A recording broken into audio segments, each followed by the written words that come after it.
more so your plan to reach your target audience. Does that make sense? So, do you know what your target audience is? Okay, let me hear. I'll pick on somebody else since I already picked on you. Come on, church finger. Are you want me to answer the same question? Just tell me what you think your target is. Tell me what your business and what you think your target audience is. My target audience is anybody that likes sweets. You got to narrow it down. No, I know. So what must I give that? So a lot of people would say, I'm gonna be honest. I want to reach who I want to actually reach. Yep. I like to reach moms, because it's always an occasion going on, birthdays, couples, you got anniversaries, everybody I want to target people that love to do events and things like that.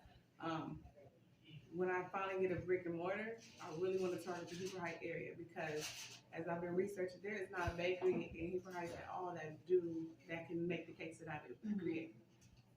Okay, so target, that's good. So she has a starting point. But your target, you have to break it all the way down, right? So you can have a big umbrella. So if you say mom, what type of mom? So do you want a rich mom? You want a middle class mom? You want a black mama? You want a white mama? You got to break it down, right? So if you want, you even got to break it down to income. So if your target is moms 18 to 30, you need to have an age group. You need to have all of that in there when you talk about a target. So when you work on that, break that down to income base, what the income, what type of mom, what type of events, like have all of that in your target audience. Does that make sense for everybody? And then, so that's what I think a lot of times. So when you figure out what your target audience or what your niche is, when you break that down, then you can be able to market. So I have like a sophisticated ratchet marketing style, right? Because that's who I am, right? So I have that's for real. That's how I am. So I have degrees, but I'm ratchet, right? So when I promote, I'm like, sis, you need to get this pill. Come get it for your sneaky link, like that kind of thing, right? So, but guess what? That's my target audience. So I can talk like that. Y'all related to that? Y'all know what a sneaky link is, right? Most everybody in this room is my target audience is 18 to my target audience is 30 to 50. So 25 around there, people can relate to that, right? I look young, I'm not, but thank you.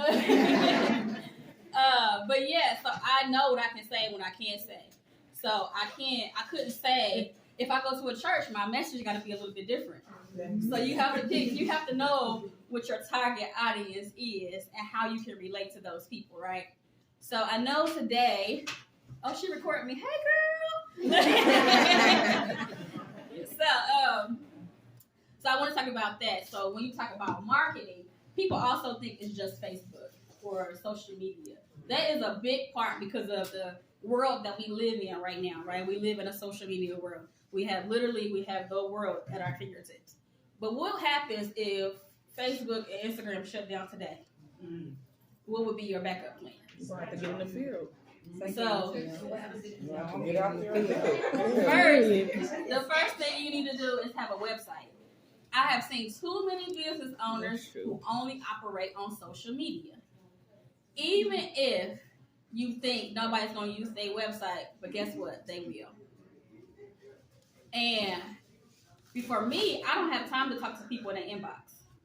So we can't go back and forth from your inbox today because guess what? It takes me 5 days to return text messages because I didn't forgot that I texted you. So I'm not the person. I need a website or a booking link. Guess why? Because I can do that quick. So make sure that you have a website. It could just be a one-pager. It's called a landing page. You could just have a one-pager that have your basic information, what you do, what you don't do, what your rules are. It could be a one-pager, right? And then also, when you think about marketing, does anybody know what email marketing is?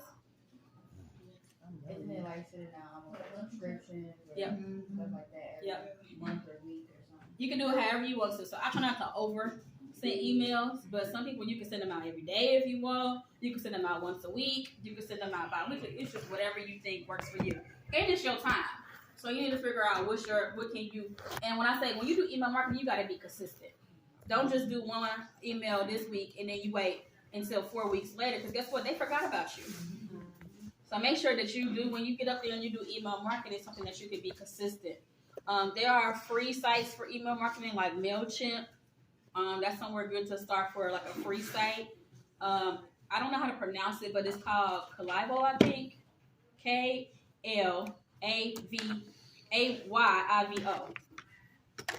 Say it again. Like clay, but with a K. Klayvo. Yeah. MailChimp. MailChimp is the first one.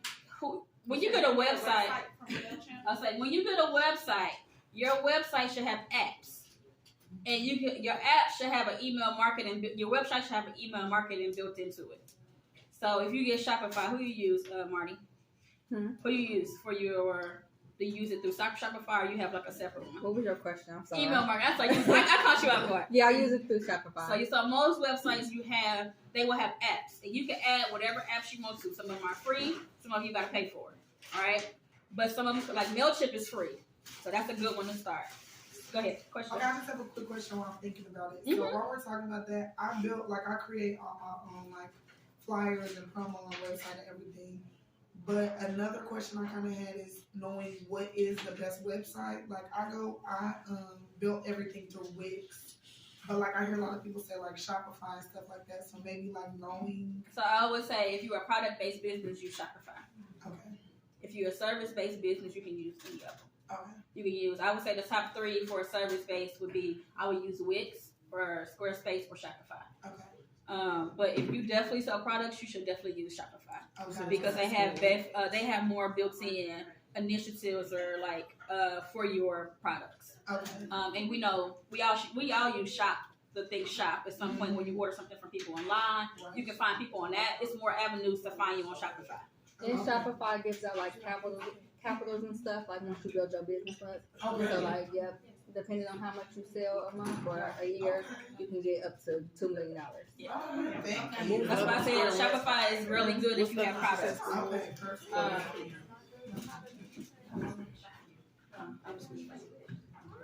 And it's real easy to get the capital once you start like Squarespace. selling. Like literally, the lowest amount they'll send you is like $1,500. It's easy, but it just didn't seem. So I use Wix. So let me show y'all what I tell y'all what I do. I use Wix because I'm a service based. I do self-care coaching typically, right? But I brought in products probably within the last year. So I'm gonna have a Shopify page for just my products and connect it to my Wix. Okay. Does that make sense? Yes. Yes. Yes. Yes. Yes. My products are on Wix right now too, and I love Wix. But I know there's more perks on Shopify. Yeah, we'll talk. I know her, so I was like, we'll talk. But so yeah, I would definitely say if you have like a service-based business, I would say that Shopify is harder to use if you're not tech savvy. Okay. So, but Wix is easier to use if you're tech savvy because you just drag and drop it. Literally, drag, drop, drag, and drop. So yeah, see, easy, yeah. But Shopify, you may not be able to do that on your own. You might can. It depends on how tech savvy you are. But I would definitely say that when you have your branding together. Now, okay, so also about branding. A lot of people don't realize when you get a logo, you need to ask your logo designer for more than one file. And what I mean by that, so like they usually send you like a JPEG file, right? You should ask them make sure you have a PNG file. So like when you put your logo on a flyer, it shouldn't have a background. It should be a clear background. So that's called a PNG file, right? And then you might need like an API or SVD. I know this sounds Chinese, but when you go to a print shop, they're gonna ask you, do you have another file for this? And you're gonna be like, no. They're gonna be like, well, we can't print it. So you want to make sure that your logo can be used anywhere for print. So does that make sense? So PNG, PDF file, SVG, some people, if you wouldn't put it on certain things, they can ask for that. And then like an ASG, I think that's what it's called. So at least they should have give you at least 3 to 5 files. If they just give you one, don't take it because you can't do nothing with it. You can post it on social media, but it may be put on your website, but that's about it. Any questions? I know I'm saying a lot. No? You sure? I know you said you were shy. So just for that, I'm going to keep asking you. Any questions? You sure you got any more? No. Okay. All right, so I want to talk about that because I know a lot of times people get branding and marketing confused. And also, I think I love that Marty, she do old school, what I say. A lot of people are scared to do the old school and go put flyers on cars or post them on bulletin boards or, so I'm tell me and Marty's secret. We go to arena, right? Always. We go to arena, but guess what? You can market when you go out to places like that. If you always have a business card or something on you to be like, hey, I'm doing this or I'm doing that. Airdrop. And I'm Most of airdrop y'all all guys, the time. Airdrop. They decline them. Somebody gotta They be declining my airdrop, y'all. I'll be sending them. It's her.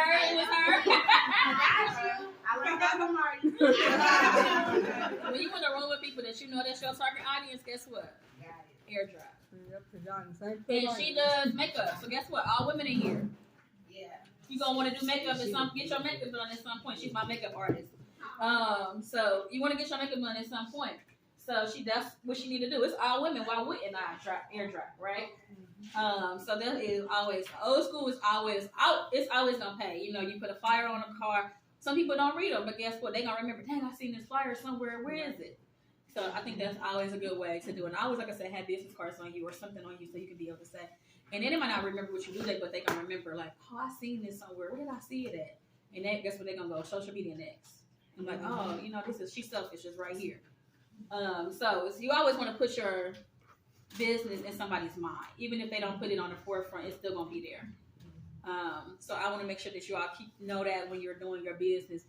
And she said, this young lady said something that's very powerful for dating in general is networking. People in dating don't like to network. No. But in bigger cities, you network like all day, every day.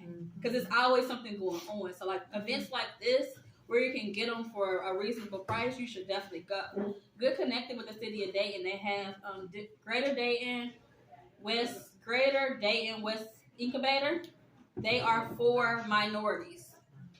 They help you with your business and whatever aspect you may be in. There is a lot of places if you need a mentor, you start at Dayton Score. Dayton Score offers free mentoring. They're a little bit far removed because most of them are like white older, but but they give you information that you may not have even thought about. I did a lot of my nonprofit work through them because they give out free nonprofit workshops, like literally $3.99. And before I knew what I needed, I had a nonprofit mentor, and I sat under them. So get the free stuff, but also get stuff that's like this because I think her events were well priced. So making sure that you get stuff that is reasonable that you can afford when you're in your startup phase or whatever. And then so I want to talk about goal setting. I know we're going to do some vision boards. So I want to go into that. So a lot of times people start off and be like, I want to do X, Y, and Z in a business, but don't have a plan to get to X, Y, and Z. Right. So when you do goal setting, you want to make sure you lay out the whole foundation of how you want to get to that goal. So like Marty's goal the other day was like, I got a $2,500 goal today. She had a plan in place, I'm sure, how she was going to get that $2,500. $2,500 on code just by posting on social media. It don't work like that. You may think it does. Nah, it don't work like that. So you got to have a plan to, okay, I got to send out these many email marketings. I got to hit these many people up. I got to go to this place today to reach this $2,500. So making sure that you know how to have that A, B, C, D to get to that goal. And some you might have to repeat A and B before you get to that goal, right? So I am a big goal person, and everybody thinks that I'm weird. My friends, they see like I can't show y'all because I don't have a screen, but I keep it on my phone, and I have it broken down by all of my different areas. So like She Selfish has one, So Love has one. Y'all can come on in. I think it's a seat there, and then right here.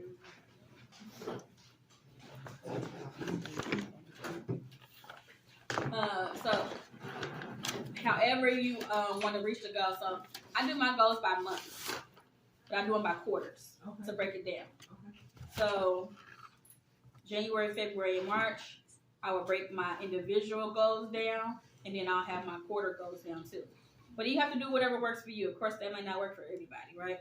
So you want to break down your goals so you can look back at the end of the year and say, hey, I reached this, this, and that, so you can know that you're moving toward whatever your ultimate goal is. So if your ultimate goal is brick and mortar, brick and mortar is your own building. So what have you done to get to that brick and mortar, right? And so making sure that when you do your vision boards today, making sure that you put in realistic stuff on there too. Don't just put on there because you see me in a social media sensationalized, era right now.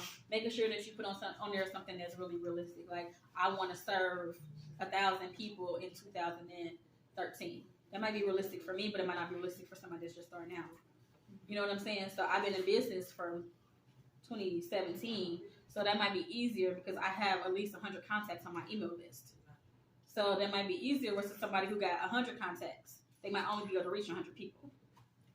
So being able to make sure that you list realistic goals for whatever your business is and whatever your niche is. And then my last thing is self-care. I gotta talk about self-care, right? So self-care. How many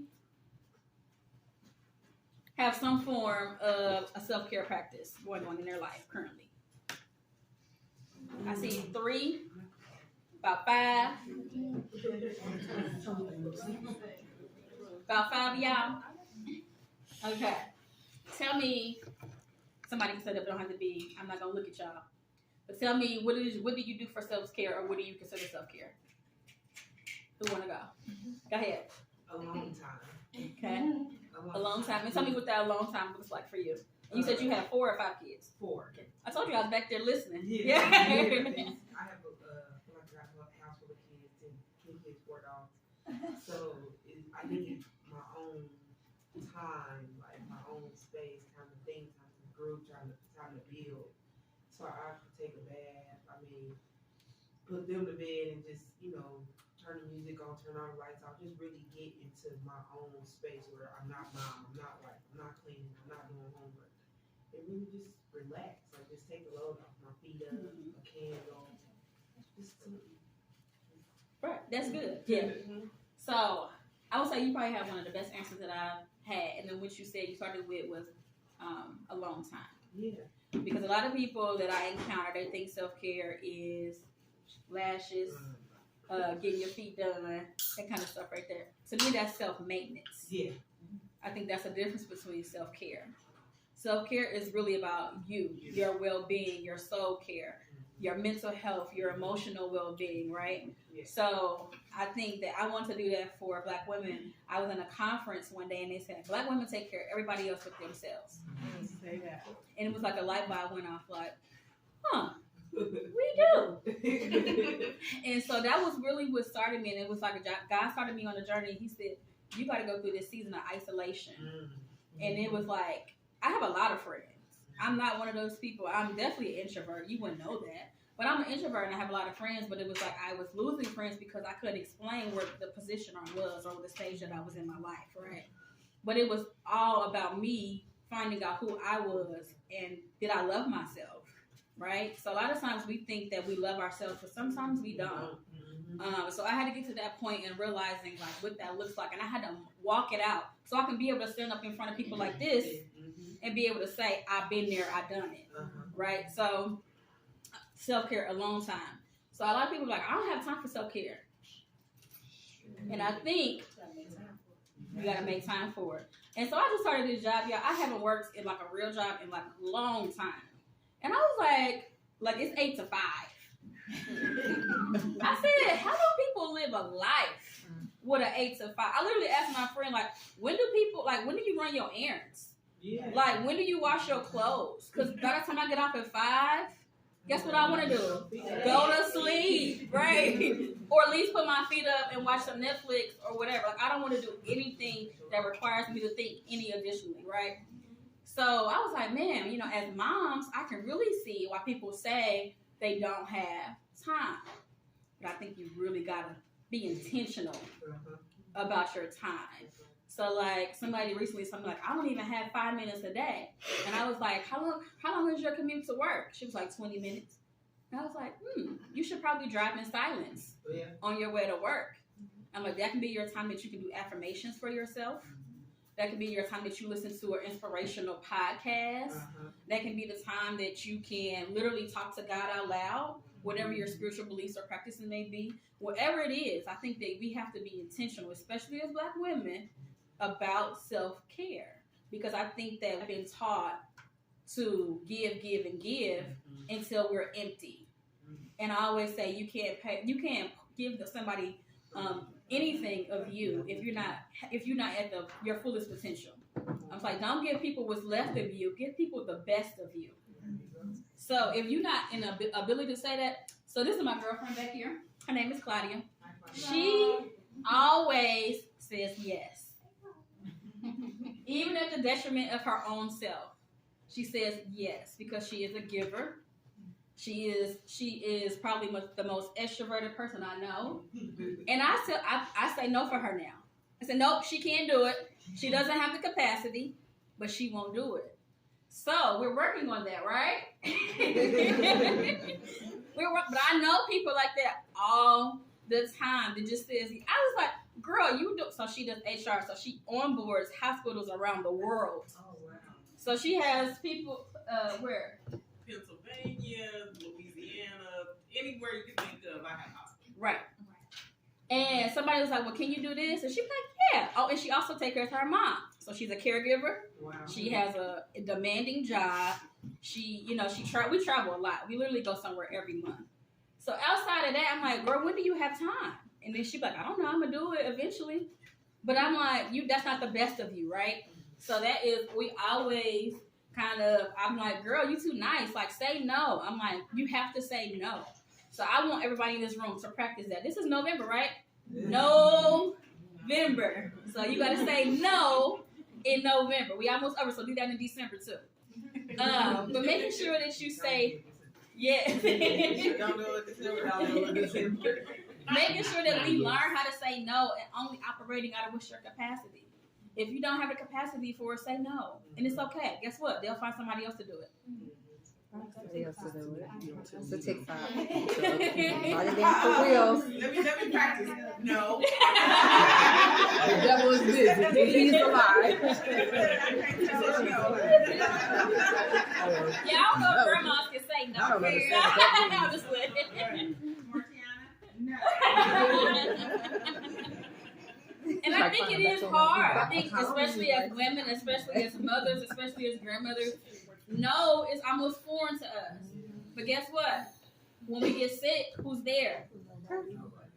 You know, it's very few people that is there for you. So we always bend over backwards for people in our lives. And I think that we have to be more rational when it comes to ourselves and realizing that we are self-care. This is what I say. Self-care is a divine responsibility. We are spiritual beings. So the only thing that we can do is take care of our divine being, right? So I think that we have to be more intentional. So that's the word I want to leave with y'all. 2 words. No. Say no. No. Yep. And self-care. I mean, yeah, and making sure that you say, and as entrepreneurs, you have to take care of yourself even more because you get to the point that some days you'll sell everything. If you are a service or product based, you might make $10,000 in one day. Maybe you make $0. So making sure that you're in a state that you can be emotionally and mentally well-being. So I'm calling Marquita because I host an event every year called Alexa Find My Therapist. It's free. It is for Black people to find Black therapists that look like them. Because I know that therapy is taboo in the Black community, number one. It's a stigma around going to talk to somebody. And then I know how much therapy has helped me. So I want people to have that same access. White people do it all the time. All the time. And so Marquita was one of my therapists that I had my first year. Was you my first year? She was my first year. Everybody at that event connected with a therapist. So making sure she brought coloring books. She have her own things that she can help through self-care stuff. Y'all don't be scared. Don't be afraid of therapy. Like, go get somebody, sit on somebody's couch. It ain't really a couch. They make it seem like it is. It ain't really a couch. The TV making you thinking it's a couch. It ain't a couch. Honey, it's a chair.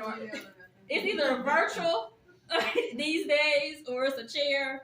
It ain't getting all comfortable laying down like that. And I will say, therapy is probably one of the hardest things I ever had to do in my life.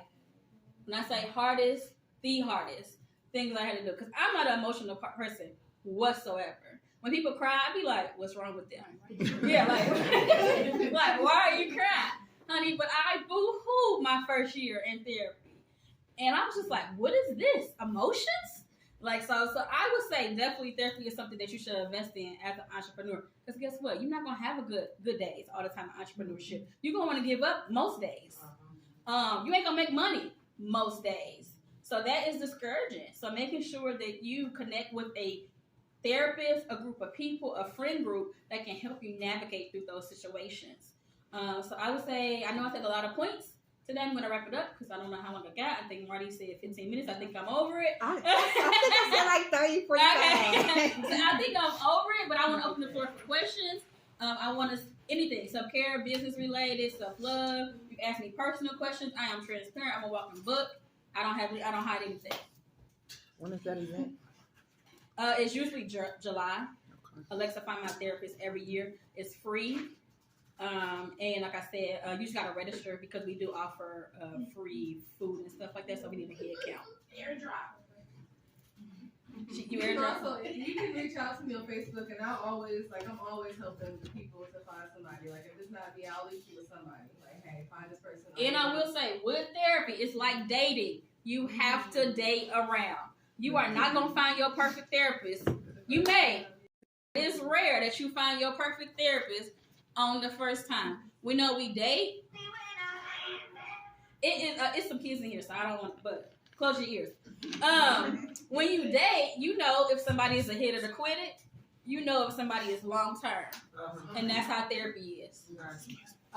So making sure that you don't be scared, like, you know if you vibe with somebody, and you know if you don't vibe with nobody. Yeah. Don't just stay there because if you're not gonna get anywhere if you just stay in a relationship. You're not gonna get anything out of a relationship if you don't vibe with that person, or if you don't think you're getting with. I had to fire 2 therapists before I got the one I wanted. My therapist said, period. I knew she was my therapist. She said, period. I said, that's my therapist. I know it. Her name Ashely. Her name happened to be Ashely too. But I knew it. So when she said period, I said, that's my therapist. But you got to know who you deal with. Like I said, you got to know your target audience. And so when you know who you relate to, or what you can say, or how you can say and gel with people, that's who you can picture. I know Mama got a question. No, I just wanted, you're an educator in sexual health too. Yep. So I just wanted you to talk a little bit about sexual health. Like, part of self-care is consuming, things. And you have to be careful about who you sleep with. And so I want to ask you to talk. Yeah. Because, we're all adults here, right? I think it's women. One young one, right? How old are you? She understands. Okay. It's okay. How old are you? That was her daughter, so. How old are you? 15. She older than she older than Matter of fact,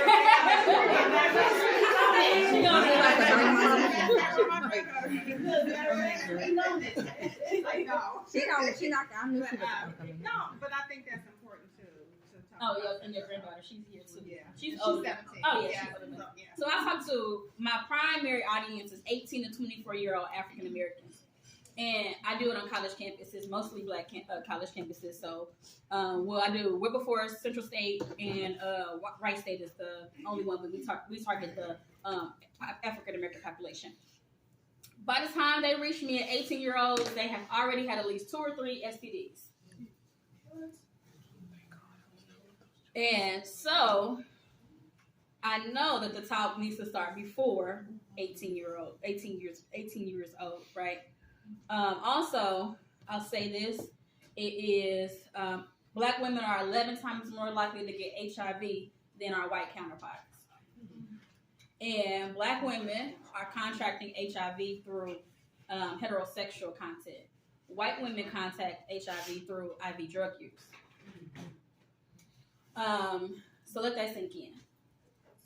1 in 4 people, 1 in 7 African Americans have HIV and they don't know it. So that is, it's more than 7 people in this room. So if we do the math, if you do the statistics, that's how it will look like, right? So sexual health, like I said, I do sex positive conversations. I do ST awareness. I do a lot of HIV awareness. And so I don't know what angle mine wanted me to come from, but because I can say a lot. But making sure that you have those tough conversations with people. Have you been tested? You should get tested every 3 to 6 months. I don't care if you're married or not. You should get tested every 3 to 6 months. You don't know how many people got tested, said, I don't need it, I'm married, and guess what? Positive. And their women and their husbands are on a down low. So I would say 3 to 6 months. I don't care, nothing. Of course, we know when you get pregnant, they test you. They usually do that whole routine. And that's literally the only time people normally get tested is when they receive those screenings, right? I do it for free, so y'all ain't got no excuse, right? It is a fingerprint. Like a diabetic. Like a stick, neck. Yeah. Ashley, can you tell us why Black women usually contract those kind of diseases at a higher rate? Well, Black women are more trusting of our partners than anybody else. We believe what he say. And if he says that he is not sleeping with anybody else, we think that that's it. We don't ask really too many questions. We don't really pry. We just believe that if he says that he's sleeping with one person, we just believe it. And a lot of times we don't have those conversations about, do you wear condoms? Are you allergic to condoms? Well, here are some alternatives. Like, we don't have those real conversations before we have sex with people. And like I said, white people are getting it through IV drug use. So they are choosing to, use drugs, and they are not changing their needle. So that's different than getting it from an actual partner that they are actually intimate with. And we know that the Black community has a high population of men. I won't say on a down low because that term is old now. It's called MSM, men who have sex with men. So they might not be gay, as we would say, but they have sex with men. So it's 2 different things. I know that sounds weird. And that's because the Black community is homophobic, right? Well, I had a blast seeing all these businesses. We did vision boards. It was raffles done, and luckily I was one that actually won a raffle. I didn't really get to do what I wanted to do as far as the business organizations, but overall it was a good night.